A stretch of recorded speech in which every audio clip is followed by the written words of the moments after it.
یہ یقین تمہارے ساتھ جڑ جائے کہ تمہارا رب تمہیں دیکھ رہا ہے، تو پھر گناہ کرنا مشکل کیا ناممکن ہو جائے گا۔ ان اللہ خبیر بما تعملون، اور جو تم کرتے ہو تمہارا رب اس سے باخبر ہے۔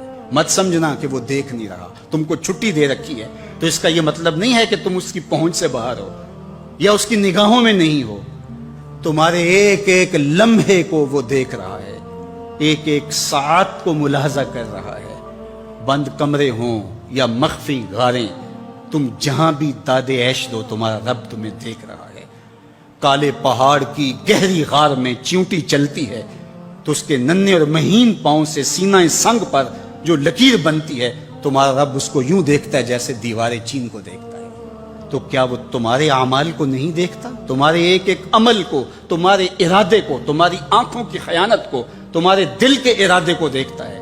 ایک ایک چیز سے وہ آگاہ ہے۔ وَلَا تَكُونُوا كَالَّذِينَ نَسُوا اللَّهَ، اور ان لوگوں کی طرح نہ ہو جانا جنہوں نے اللہ کو بھلا دیا، غافل ہو گئے، اپنی خواہشات کی زندگی گزارنے لگے۔ یہ جہاں مٹھا اگلا کس نے ڈٹھا، آرزوؤں کے نوکر بن گئے۔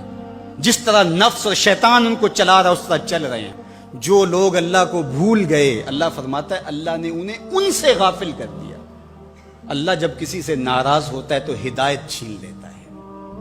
اسی لیے ہمیں ہر روز ہر نماز کی ہر رکعت میں ہدایت مانگنی ہوتی ہے۔ اہدنا الصراط المستقیم، ہر روز مانگتے ہیں، ہر نماز میں مانگتے ہیں، ہر رکعت میں مانگتے ہیں، اللہ ہمیں ہدایت پہ گامزن رکھنا۔ اللہ جب کسی سے ناراض ہوتا ہے تو ہدایت کے دیے بجھ جاتی ہیں، اندھیروں میں بھٹکنے لگتا ہے، شیطان اس کو دھوکے میں مبتلا کر دیتا ہے، اسی زندگی کو مقصود زندگی سمجھ لیتا ہے، اس سراب کو آب حیات سمجھ لیتا ہے، جس کو یہ بھی نہ پتا ہو کہ میں ہوں کون، میں کہاں ہوں، میرا مقصد زندگی کیا ہے، مقصد حیات کیا ہے۔ کھانا پینا اور لذتوں کا حصول یہ تو چوپائے بھی کرتے ہیں، تو اشرف المخلوقات کاہے کا ہے۔ یہ زندگی تو ان کی بھی ہے کہ وہ اچھا کھاتے ہیں، تم تو ایک پاؤ بھر گوشت کھا لیتے ہو اور شیر روز ایک ہرن چاٹ جاتا ہے، وہ تیرے سے زیادہ کھاتا ہے، تیرے سے زیادہ طاقتور ہے۔ ہاتھی کا جسم تیرے سے کہیں بڑا ہے، پرندے ہواؤں میں اڑتے ہیں، مچھلی پانی کی تہوں میں اتر جاتی ہیں، عقاب کی نظروں اور بلندی پرواز کی دیکھنے والی ہوتی ہے، کرگس کہاں سے کہاں تک سونگھ لیتی ہے، ان کی قوت شامہ تیرے سے بڑی ہے، لیکن اس کے باوجود بھی افضل تو، اشرف بھی تو، اور اللہ نے اپنی نیابت کا تاج تیرے سر پہ رکھا ہے۔